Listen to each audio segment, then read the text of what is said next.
Kalau bertanya, kalau tunjuk jari nanti dia dijawab oleh Ustaz.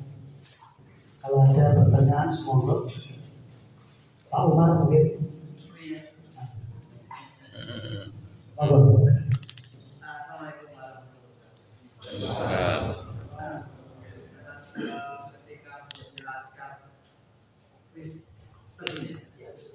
terus nanti saya pernah membunuh satu yang kedua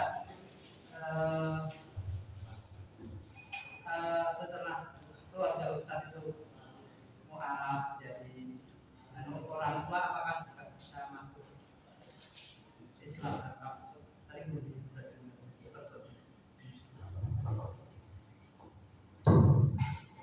Bismillah. Alhamdulillah. Saya tidak pernah membunuh langsung. Artinya menyembelih langsung atau membunuh langsung. Enggak. Alhamdulillah. Namun saya mengatur penyerangan. Dosanya sama.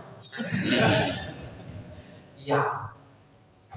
Saat itu penyerangannya saat itu jadi gini, Pak. Saya benci Islam itu karena kampung saya 3 kali dibakar sama orang Islam. Rumah saya 3 kali juga dibakar sama orang Islam. Makanya jengkel sekali saya sama orang Islam. Iya, benci sekali saya, Pak. Karena 3 kali itu. Karena kampung saya itu perbatasan, Pak. Jadi dari arah mau ke Ampangan itu Silanca, CP, Pategeju. Nah itu batas Kristen di situ. Setelah itu Toyado, Topo, Malay itu sudah kampung Islam semua. Jadi kalau mau masuk penyerang ke daerah orang Kristen, otomatis kampung saya diserang duluan, ditaklukkan duluan, baru bisa masuk kampung selanjutnya. Nah makanya saya benci sekali sama orang Islam. Saat Yerusalem pertama, kita bisa.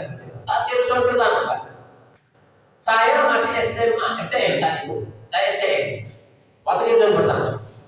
Jadi rumah saya sudah dibakar. Yerusalem kedua, saya masih sekolah. Benar-benar saya makin jengkel tuh. Sudah 2 kali dibakar. Yerusalem ketiga, itu dibakar lagi. Nah, saya sudah selesai sekolah. Saya sudah tamat SMA saat itu. Saya sudah bisa rakit senjata. Saya sudah bisa melawan. Akhirnya penyerangan di desa Toyako itu kami yang atur, Pak. Iya, kami yang atur. Sandinya saat itu janur kuning. Saya lobby pos jaga detik. Saya bilang, Pak, jam 10-an itu kalau bisa semua yang jaga nanti orang Kristen. Karena pasukan itu mau berangkat jam 11 dari Silanca mau menuju Toyado. Kurang lebih jarak yang kami tempuh 5 kilo. Jadi perjalanan kurang lebih 3-4 jam. Dan kita targetkan saat itu, Pak, perjalanan jam berapa? Jam 4 subuh. Ketika orang Islam tidak sholat subuh, kita akan masuk. Itu, Pak. Jadi memang saya tidak secara langsung tidak, tapi secara tidak langsung ikut terlibat. Makanya hari ini, Pak, untuk menebus segala kesalahan saya berdakwah, Pak. Siapapun saya lawan, pendeta dari manapun, Pak. Makanya hari ini, Pak, saya dari 2014 keluar pendeta ini. Saya ingin ada pendeta mau duduk berhadapan dengan saya. Terutama itu pendeta-pendeta dari Sulawesi. Saya ingin sekali. Ya, mereka duduk berdua dengan saya, atau mau ber-5, mau ber-100, saya siap untuk kita diskusi. Saya akan buktikan pada mereka. Maka saya kemarin nantang pendeta, saya sampaikan ke pendetanya, kalau ada satu saja berita Tuhan yang ada dalam Alkitab kamu kerjakan, saya kembali ke Kristen, Pak. Ya, satu saja berita Tuhan yang ada dalam Alkitab, ya, yang ada dalam Alkitab. Satu saja berita Tuhan, mereka kerjakan, saya kembali ke Kristen. Ya, karena memang tidak ada satu pun berita Tuhan yang ada dalam Alkitab yang mereka kerjakan. Jadi itu, Pak, saya alhamdulillah tidak sampai dibunuh secara langsung. Namun secara tidak langsung saya terlibat. Memang alhamdulillah, Pak, Allah berikan saya hidayah, itu rasa syukur saya yang sangat luar biasa, Pak. Sehingga saya benar-benar takut, Pak. Apa doa saya? Ya Allah, yang lain boleh kau ambil. Iya, Pak. Ya Allah, yang lain boleh kau ambil. Tapi satu jangan mengambil, iman saya jangan, ya Allah. Jangan sampai saya mati, Pak. Ini kata Allah, wala tamutunna illa wa antum muslimun. Ini peringatan jelas, Pak. Itu makanya saya benar-benar takut, Pak. Saya nggak takut Pak hilang saya punya harta. Iya, saya nggak takut, Pak. Saya nggak takut hilang apapun yang saya miliki, tapi saya takut satu itu saja. Makanya anak-anak saya, Pak, istri saya benar-benar saya jaga betul. Karena memang diperintahkan oleh Allah kepada kita, Pak. Ya ayyuhalladzina amanu qu anfusakum wa ahlikum. Itu tugas kita, Pak, sebagai suami. Tugas kita sebagai orang tua menjaga diri dan keluarga kita. Yang pertama tadi keluarga. Kemudian yang kedua, hari ini, Pak, keluarga saya semua masih kafir. Mertua saya semua masih kafir. Dulu bahkan saya dibenci sekali, diusir, Pak. Saya keluar dari rumah itu, Pak, uang 5.000 rupiah. Ada bahasa istri saya yang sangat luar biasa. Ketika saya diusir, saya sampaikan ke istri saya tidak punya harta, Pak. Saya tidak punya tanah, saya tidak punya uang. Saya bilang sama istri, uang saya cuma 5.000 ini. Tapi apa kata istri saya? Pak, nggak usah khawatir. Ya, nggak usah khawatir. Toh, kotoran manusia, tahu? Pak. Ya, Allah buatkan sepitengnya. Ya, agar kotoran itu tidak mengganggu orang lain. Dibuatkan tempat yang bagus tuh. Bagus yang tempatnya Pak sepiteng itu. Kata istri saya, itu saja Allah buat, Allah berikan tempat yang bagus. Kita yang hijrah karena Allah, masa iya Allah tidak memberikan tempat yang baik bagi kita? Itu kata istri saya, Pak. Makanya saya buat. Sampai hari ini, Masya Allah, tawaran Pak yang didapat istri saya, itu istri saya telepon sama mertuanya, sama orang tuanya. Nah, ini rumah. Kalau Pak, saya waktu sebelum masuk Islam ya, dikasih rumah satu. Itu rumah itu 5 kamar, 2 kamar mandi, 2 ruang tamu, berdiri di atas tanah 1 hektar, Pak. Boleh tanya sama orang Peru itu. Rumah itu, Pak, segitu besarnya, berdiri di atas tanah 1 hektar, dan dijual 75 juta sama mertua saya karena marah sama saya masuk Islam. Dikasih motor 1, Pak. Dikasih tanah coklat 2 hektar, tanah kosong 4 hektar, semua diambil sama mertua saya. Apa katanya? Kalau kamu sudah masuk Islam, tinggalkan semua hartamu. Saya bilang, Pak, saya tidak butuh harta, saya butuh keselamatan masuk surga. Itu top. Ya, Pak. Sampai hari ini kemarin dibujuk lagi, Pak. Katanya, nah, ini rumah saya sudah sertifikat atas namamu, atas nama istri saya, Pak. Ya. Kemudian kamu saya kirim uang beli mobil di situ. Nanti kalau Pak untuk cari nafkah di sini. Apa istri saya bilang, Pak? Kalau itu benar-benar sudah jadi milik saya akan jual, Pak. Saya mau pakai di sini, saya tidak akan pulang lagi ke sana. Karena kata istri saya sudah punya usaha Pak di Jawa. Saat itu saya masih di Simo, Pak. Mondok. Saya masih di Simo. Iya, jadi tawaran Pak dari mereka itu masih datang. Saya tidak tahu mereka, saya sudah coba dakwai. Saya sudah sampaikan ayat, saya sudah sampaikan dalil ke mereka, Pak. Mentang. Apa kata mereka? Ya iya, kamu Islam baru ngomong kayak gitu. Coba dulu di Kristen. Iya, Bu, karena dulu saya belum tahu. Sekarang kan saya tahu, saya sampaikan. Dan itu mengukurkan kewajiban saya. Dan sampai hari ini, Pak, setiap sholat saya setiap sujud saya doakan, Pak. Ya, saya tidak minta. Yang saya minta dari Allah, ibu saya diberikan hidayah. Ya. Saya kasihan, Pak, orang melihat orang yang melahirkan saya itu, Pak, akan disiksa saya. Ngeri, Pak.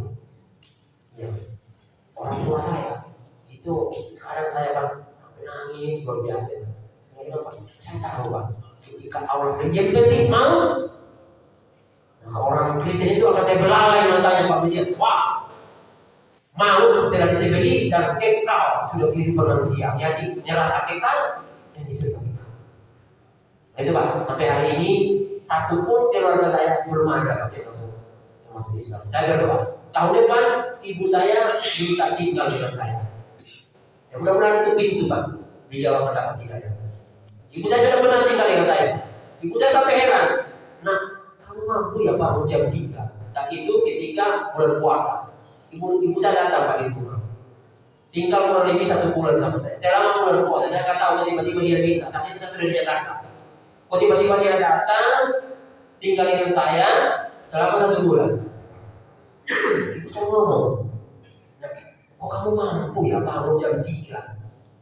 Ya, Saya dulu Bapak masih eksisten. Jam bangun saya jam berapa? Paling cepat jam 8. Paling cepat jam 8. Itu pun kalau ada pemuatan kayu, saya dulu bisnis kayu. Jadi kalau ada kayu yang mau dimuat, saya bangun jam 8. Kalau tidak ada, jam berapa saya bangun? Jam 10 kan. Makanya saya sampaikan ke Pak Agus, Pak, saya nggak pernah sarapan jam 7. Jam berapa baru makan? Jam 9, jam 10. Jadi bukan jam bangun saya itu seperti itu, Pak.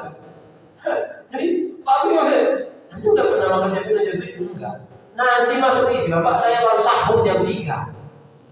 Dan ibu saya heran. Iya, dan alhamdulillah Pak, ibu saya rasa nyaman tinggal dengan saya. Dan kemarin dia ngomong ke saya, ya sudah, saya mau ikut kamu lagi tinggal di situ di NTT. Karena sebetulnya Pak, kemarin saya minta pulang ke Poso.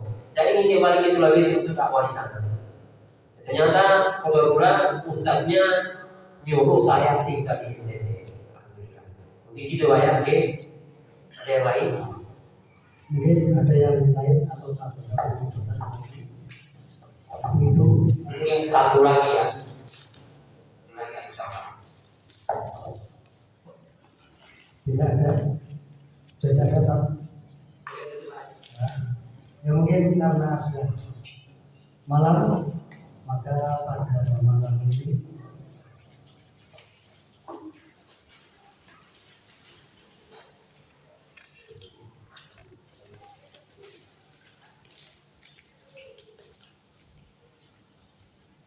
alhamdulillah ada donasi sebanyak Rp2.560.000 sama emas 1,7 gram.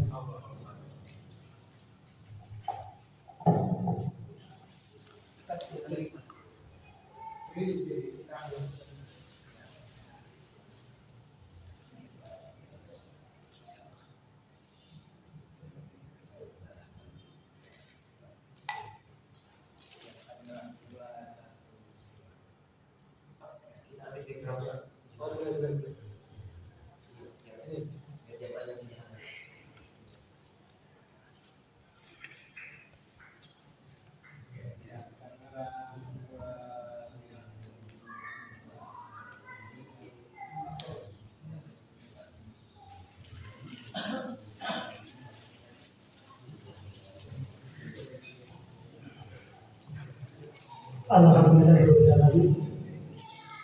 Maka sudah terlalu malam, jam 10 dari maka untuk kajian marilah kita tutup bersama-sama alhamdulillah kabar masjid. Alhamdulillah subhanallah wa bihamdihi asyhadu an la ilaha illa anta astaghfiruka wa atubu ilaik. Assalamualaikum warahmatullahi wabarakatuh.